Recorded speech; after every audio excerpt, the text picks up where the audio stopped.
Hello everyone, welcome back to my YouTube channel doctor Kapil Dhawan.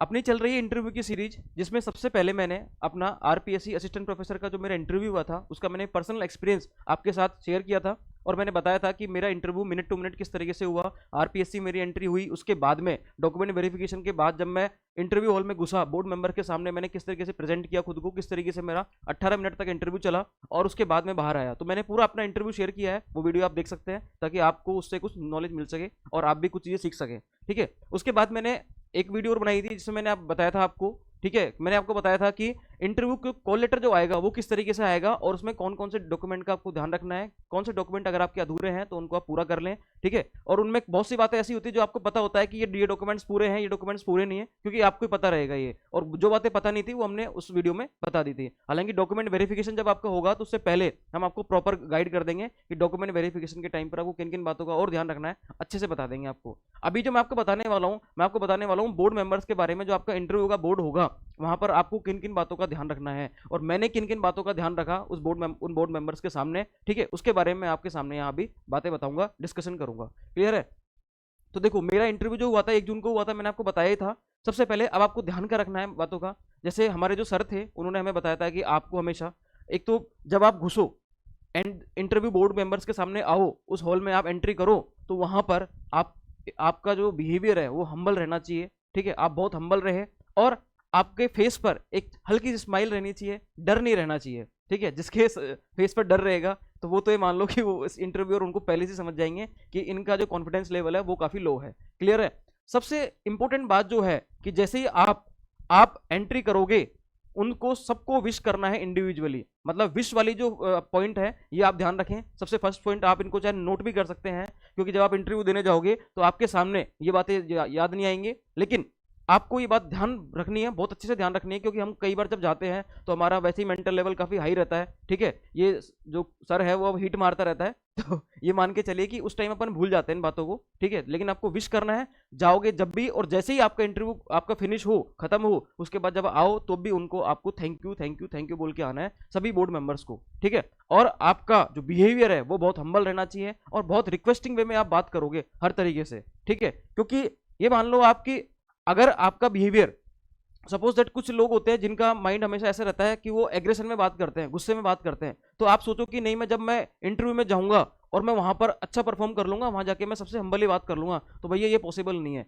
आपका behaviour अगर ऐसा है, वैसे होना नहीं चाहिए। अगर आपका बिहेवियर फिर भी अगर ऐसा है तो आप क्या करो अभी से, क्योंकि अभी अपने पास कम से कम 6 से 8 महीने हैं। ठीक है, आपका इंटरव्यू जब होगा तो कम से कम अभी 3 महीने बाद, 3 से 4 महीने बाद तो आपका आएगा रिजल्ट, उसके बाद आपसे डीए भरवाएंगे, उसके बाद आपका इंटरव्यू होगा, तो कम से कम 6 से 8 महीने हैं। तो 6 से 8 महीने में आप अपना जो बिहेवियर है इसको थोड़ा चेंज करें, इसको हम्बल करें, रिक्वेस्टिंग वे में लोगों से बात करें सबसे, तभी जाकर आप इंटरव्यू हॉल में परफॉर्म कर पाओगे। और वहां पर रिक्वेस्टिंग वे में, हम्बल वे में, और आप एक अच्छे एटीट्यूड के साथ, और साथ ही साथ आपका जो कॉन्फिडेंस लेवल रहेगा वो बहुत अच्छा रहेगा। तो आप अपने कॉन्फिडेंस को बिल्डअप करने के लिए ये सारी प्रैक्टिस अभी से कर सकते हैं। ठीक है, तो आप ये प्रैक्टिस अभी करना स्टार्ट कर दीजिए। आप लोगों से जब बात करो तो आप अभी से ऐसे बात करो जैसे कि वो आपसे आपका इंटरव्यू ले रहे हैं। ठीक है, किसी से भी बात करो, चाहे फोन पर बात करो, चाहे आप सामने बात करो, अपने घर पर बात करो, अपने दोस्तों से बात करो, तो बहुत हम्बल वे में बात करो, रिक्वेस्टिंग वे में बात करो। उनसे आपको एग्रेशन या फिर एग्रेसिव वे में बात नहीं करनी है। ये सबसे मेन बात है। दूसरी विश वाली मैंने आपको बता दी, जब भी आप जाओ तो आपको विश करना है, वहां से जब आप आओ तो आपको थैंक यू बोलकर आना है। ठीक है, एक बात और है किसकी, ड्रेसिंग सेंस की। मतलब ड्रेसिंग सेंस आप फॉर्मली पहन के जाना, ऐसा कोई दिक्कत नहीं है। ठीक है, मतलब जीन्स वगैरह को हो सके तो इनको अवॉइड ही करना। बाकी मेनली जो ध्यान है ड्रेसिंग सेंस का, देखो आप वहां से एक जेंटलमैन की तरह लगने चाहिए। ठीक है, बाकी वैसा कुछ नहीं है। मतलब आप ऐसा नहीं कि बहुत टी शर्ट पहन के चले गए, वैसे पहन के चले गए, वैसे तो आप सब जानते हो कि आपको फॉर्मल ड्रेस ही पहन के जानी है, तो इसमें मेरे को बहुत ज़्यादा बताने की जरूरत नहीं है। ठीक है, सबसे मेन बात जो होती है वो है विश करने वाली, क्योंकि वो विश करने वाली अगर आप बात भूल जाते हो तो वो आपके लिए बहुत बड़ी दिक्कत खड़ी कर सकती है, क्योंकि वो बोर्ड मेंबर्स होते हैं, वो अपने इसको ईगो पर ले लें या कैसे ले लें। जब तक आपको चेयर पर बैठने के लिए ना बोला जाए तब तक आप चेयर पर ना बैठे। सबसे पहले आप एंट्री करोगे, एंट्री करने के बाद वहां पर जो बोर्ड मेंबर्स होंगे सबको आप इंडिविजुअली विश करोगे। उसके बाद जब आपको बैठने के लिए बोलेंगे तभी आप बैठना, चाहे आपको 1 मिनट ही क्यों ना लग जाए। ठीक है, आपको कितना भी समय लगे, अगर आपको उन्होंने बैठने के लिए नहीं बोला है तो आपको बैठना नहीं है, आपको खड़े ही रहना है। ठीक है, अगर आपसे वो खड़े खड़े क्वेश्चन आंसरिंग कर रहे हैं तो आपको खड़े खड़े ही उनके आंसर देने हैं। आपको ऐसा नहीं है कि ठीक है भूल गए होंगे तो मैं खुद ही बैठ जाता हूँ, नहीं, ये ऐसा काम आपको नहीं करना है। और इसके बाद जो नेक्स्ट पॉइंट है वो ये है आप अपने जो टॉपिक प्रिपेयर करके जा रहे हो उनसे क्वेश्चन आएगा तो आप उनको अच्छे से एक्सप्लेन कर दोगे, उनको आप अच्छे से प्रेजेंट कर दोगे। लेकिन अगर कोई टॉपिक इंटरव्यूअर ऐसा दे दे जिसके बारे में आपको पता नहीं है, या अगर नॉलेज है तो कम है, तो सीधी सी बात है, आप एक बात बताओ, जब आपको अगर उन्होंने कोई टॉपिक दिया और उसके बारे में आपको नॉलेज नहीं है तो फिर आप क्या करोगे, उसका करोगे मैनिपुलेशन। तो भैया मैनिपुलेशन यहाँ पर नहीं चलेगा। आप एक दो बात तो बता दोगे तो क्या पता इंटरव्यूअर उस टॉपिक के डीप में चला जाए, और डीप में चला जाए, और डीप में चला जाए। तो भैया आपको उस टॉपिक से बचना है, अवॉइड होना है। वहां पर अगर आपको थोड़ी बहुत नॉलेज है तो आप बोल दीजिए सॉरी सर, मुझे इसके बारे में कोई आइडिया नहीं है, मुझे इसके बारे में नॉलेज नहीं है। आप ऐसे बोल दीजिए, या फिर सॉरी बोल दो। अब तो केवल आपको ज्यादा बोलने की जरूरत नहीं है, आप केवल सॉरी बोल दो और आगे बढ़िए। ठीक है, सॉरी बोल के शांत हो जाइए, sorry sir, I am sorry sir, इस तरीके से। ठीक है, जिससे आपका क्या रहेगा, वो उस टॉपिक पर कभी क्वेश्चन नहीं होगा। उसके बाद वो खुद ही या तो नेक्स्ट टॉपिक दे देंगे या आपसे पूछ लेंगे कि आप क्या पढ़ के आए हो, और आपका टॉपिक स्टार्ट हो जाएगा। तो मैनिपुलेशन बिल्कुल नहीं चलेगा। दूसरी बात, अगर आपको कोई टॉपिक नहीं आ रहा है तो सॉरी बोलिए, वहां पर सॉरी बोल के ही आप आगे बढ़ेंगे, उससे पहले आप आगे नहीं बढ़ेंगे। क्लियर है? इसके अलावा देखो, अब आपका इंटरव्यू चल सकता है कुछ, मैं आपको कुछ वे बताता हूं किस तरीके से चलेगा आपका इंटरव्यू। आपका इंटरव्यू चल सकता है एक तो कि आपको जब उन्होंने, आपने विश किया, आपने एंट्री की, एंट्री करने के बाद आपने उनको विश किया, उन्होंने आपको बैठने के लिए बोला। हाँ, वहां पर आप चेयर पर बैठे हो और वहां पर सामने टेबल है, वहां पर एक कॉपी होगी, मतलब एक नोटबुक होगी और एक पेन होगा। तो आपका हो सकता है कि पूरा इंटरव्यू उस नोटबुक पर चल जाए, या आपसे वो मतलब इंटरेक्ट करते हुए पूरा इंटरव्यू वहीं पर खींच लें। जो भी आपका 18 मिनट, 20 मिनट, 25 मिनट, आधा घंटे इंटरव्यू चलेगा, वो आपका ऐसे ही हो जाए, मतलब चेयर पे बैठे बैठे आपका इंटरव्यू हो जाए। तो इसमें तो कोई इशू नहीं है। ठीक है, लेकिन मेरा इंटरव्यू जैसे मतलब ये मान लो कि 40% तो चला था मेरा चेयर पे और 60% मेरा चला था बोर्ड पर। ठीक है, तो बोर्ड पर क्या होता है, देखो अपन जैसे जब बोर्ड पर गए, आपसे बोलेंगे कि आप इसको पढ़ाइए, तो कोशिश करें कि जब जैसे वो बोले वैसे आप पढ़ाइए। अगर वो बोले आपसे चेयर के लिए तो चेयर पे पढ़ा लीजिए, अगर आपसे वो बोले बोर्ड पर तो बोर्ड पे पढ़ा लीजिए। जैसे वो बोलेंगे वैसे आपको करना है, और हम्बली करना है, और एक रिक्वेस्टिंग वे में करना है। कोई बात जो भी कर रहे हो आप रिक्वेस्टिंग वे में बात करें। ठीक है, उसके बाद जैसे आप बोर्ड पर गए, जैसे चेयर होती है, जो बोर्ड मेंबर की टेबल होती है उसके आगे चेयर होती है। ठीक है, उस चेयर के काफी पीछे फिर एक क्या होता है, बोर्ड लगा रहता है दीवार पर, और वहां पर एक टेबल होती है जहां पर आपको मार्कर मिलेगा, डस्टर मिलेगा, इस तरीके से। अब देखो यहाँ पर किन बातों का ध्यान रखना है, यहीं पर मिस्टेक यही हो जाती है। वहां पर आपको जो इंटरव्यूअर है वो यहीं पर आपको जज कर लेते हैं। जज कैसे करते हैं मैं आपको बताता हूँ।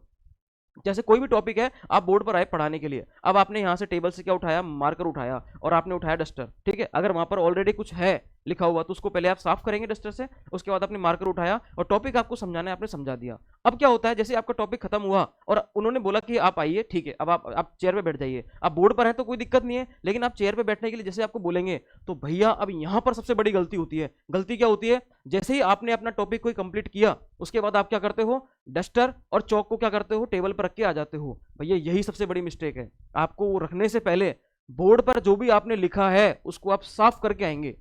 बोर्ड पर आपने जो भी लिखा हुआ है उसको साफ करे बिना आप डस्टर चौक को, या डस्टर और मार्कर को, मार्कर मिलेगा वहां पर आपको, तो मार्कर और डस्टर को आप कभी भी टेबल पर ना रखें जब तक कि आपका बोर्ड साफ ना हो जाए। ये एटिकेट्स में आते हैं चीजें, ये शिष्टाचार में आती हैं ये सारी चीजें। ठीक है, इन बातों का आपको ध्यान रखना है। अगर आप ये काम नहीं करेंगे तो आपके मार्क्स कटने की चांसेस रहते हैं, और ये होता है कि आपने चीजों को साफ नहीं किया, चीजों को सही से डील नहीं करा, और आपके इंटरव्यू में फिर जो परफॉर्मेंस है उस पर क्वेश्चन मार्क खड़ा हो जाता है। तो इन बातों का आप ध्यान रखेंगे। साथ ही साथ मैं आपको बताऊं, जैसे ही देखो जो भी चीज आप जहां से ले रहे हो, मैं तो आपको सिंपल सी बात बोलूंगा, एक बात खत्म यहीं पर ही। जो चीज आप जहां से उठा रहे हो बोर्ड मेंबर्स के सामने, आपको लास्ट में काम होने के बाद आपको वो चीज वहीं पर रख के आनी है।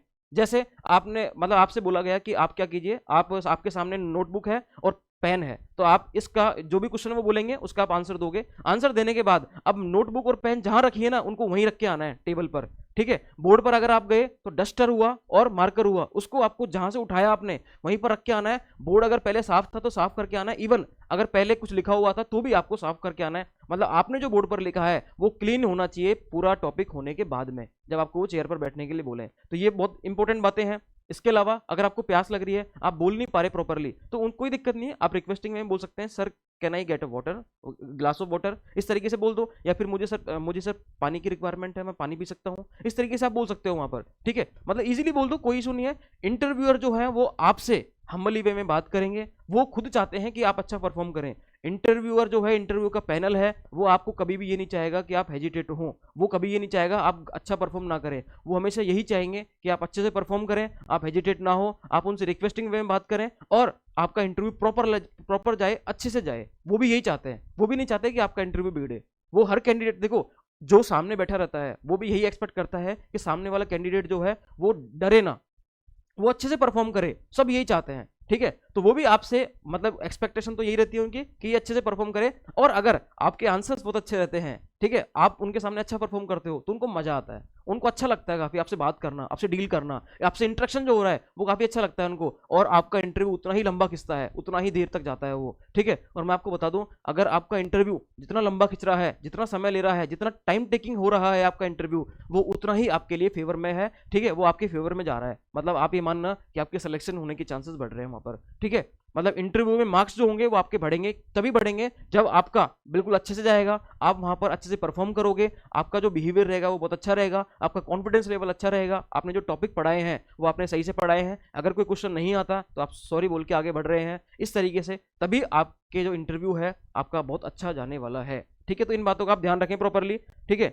और सबसे एक इंपॉर्टेंट बात हो रहा है जो मैं आपको बताऊं यहां पर, वो आपसे जो भी सवाल करें, जो भी क्वेश्चन करें, उस क्वेश्चन को तब तक आंसर मत करना जब तक उनका क्वेश्चन पूरा ना हो जाए, और उनकी बात को अक्षर से सुनना प्रॉपर कि उन्होंने बोला क्या है, एग्जैक्ट क्वेश्चन क्या है। हम क्या करते हैं जनरली, उन्होंने क्वेश्चन पूछा, हम आधे क्वेश्चन में उनको जज कर लेते हैं कि ये तो ये पूछने वाले होंगे, और हम उनका आंसर देने स्टार्ट कर देते हैं। नहीं भैया, ये नहीं करना आपको, मतलब जब तक उनका क्वेश्चन पूरा ना हो जाए और आपके समझ में ना आ जाए, समझना ध्यान से बात को, मेरी बात को ध्यान समझना, जब तक उनका क्वेश्चन कंप्लीट ना हो जाए और आपके वो क्वेश्चन समझ में ना आ जाए, तब तक आपको ध्यान रखना उसका आंसर देना स्टार्ट नहीं करना है।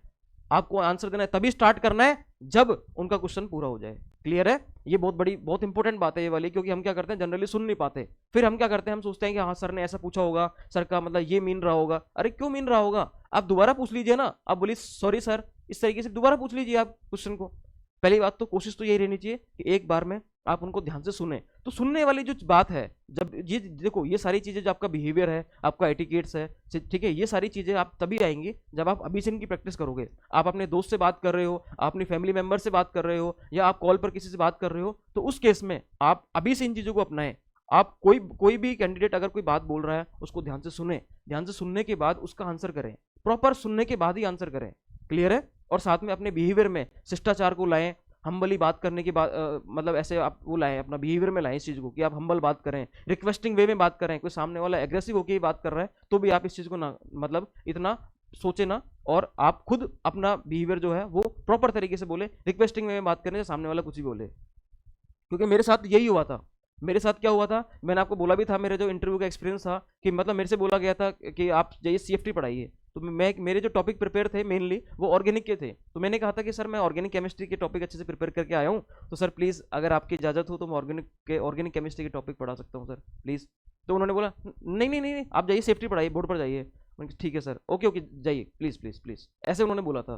तो यहाँ पर फिर क्या होता है कि ऐसा होता है कि अपने टॉपिक प्रिपेयर नहीं है, ठीक है, तो उस केस में फिर या तो आप मना कर दो उनको कि sir sorry sir sorry sir, और अगर आपको आता है तो आप उसको एक्सप्लेन करें। अब चूंकि हुआ क्या था कि सीएफटी जो था वो हमारे सर हैं भास्कर सर, उनका टॉपिक था, और हम आपस में एक दूसरे का इंटरव्यू लेते थे, मॉक इंटरव्यू, तो वो हमारे साथ काफी अच्छा हुआ था, वो एक्सपीरियंस हमारे काफी काम आया था। तो भास्कर सर का टॉपिक था कौन सा, सीएफटी, तो उन्होंने हमें पढ़ाया था, तो वो चीज़ हमने पढ़ ली थी, और उसके बाद हमने वहां पर बहुत अच्छे से परफॉर्म किया था, और साइंटिस्ट के नेम से लेकर हम उसको प्रॉपर लेकर गए थे सीएफटी को। तो इस तरीके से मेरा इंटरव्यू चला था, और इन बातों का आपको ध्यान रखना है, ठीक है। मैंने आपको सारी बातें बता दी हैं। एटिकेट्स का ध्यान रखेंगे, आप मैनिपुलेशन नहीं करेंगे, ड्रेसिंग सेंस आपका नॉर्मल होना चाहिए, हम्बल बिहेवियर होना चाहिए, आपको विश करना है जाते टाइम, जैसे अब आपका इंटरव्यू कंप्लीट हो जाए, जैसे वो बोले कि ठीक है अब आप जा सकते हैं, वहां पर आप थैंक यू बोल के आएंगे इंडिविजुअली सबको। इसके अलावा आपको सॉरी बोलना है अगर आपको कोई क्वेश्चन ना आए तो, आपको मैनिपुलेशन किसी भी टॉपिक का नहीं करना है, किसी भी क्वेश्चन का नहीं करना है। अगर आपको नहीं आता ठीक है कोई बात नहीं, नहीं आता मीन्स नहीं आता, तो वहां पर आप सॉरी बोल के आगे बढ़े। मार्कर और डस्टर का अगर आप यूज कर रहे हैं तो बोर्ड को साफ करके ही, और मार्कर डस्टर को जहां से उठाया है, जिस टेबल से उठाया है वहीं पर के आए। अगर आप पेन और नोटबुक को उठा रहे हैं तो जहां से आपने उठाया है उसको वहीं रखें, वाटर बोतल जहां से आपने उठाई है उसको वहीं पर रखें। क्लियर है? इसके अलावा उनकी बातों को ध्यान से सुने, तो उसके बाद ही, और ध्यान से सुने और पूरा सुने, जब तक वो कंप्लीट ना हो जाए अपने क्वेश्चन को तब तक आप अपना आंसर देना स्टार्ट ना करें। तो ये सारी बातें थी, ठीक है, जिनका आपको ध्यान रखना है।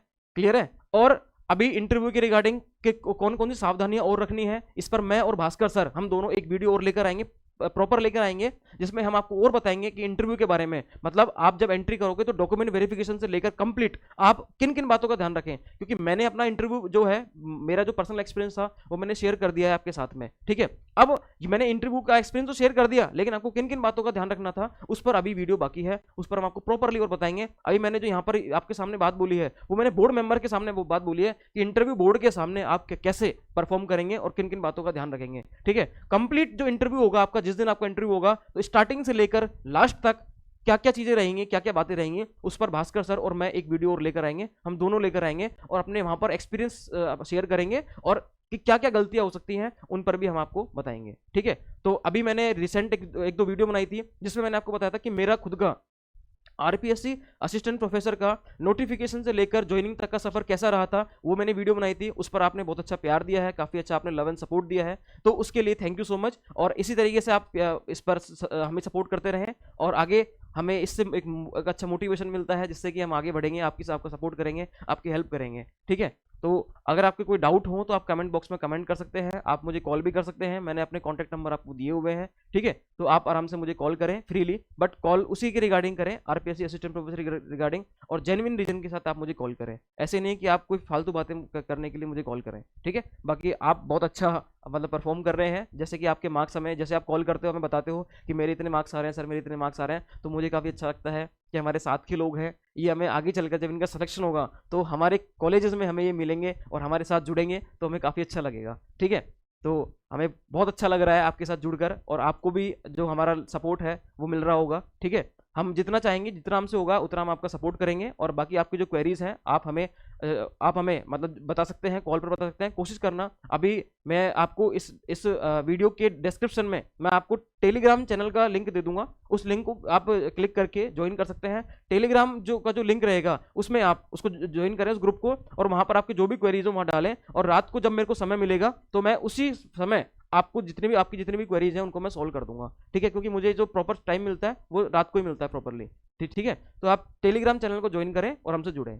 बाकी आपकी कोई क्वेरीज हो तो कमेंट बॉक्स में कमेंट कर दें। तब तक के लिए थैंक यू सो मच, मिलते हैं नेक्स्ट वीडियो में। Okay, thank you.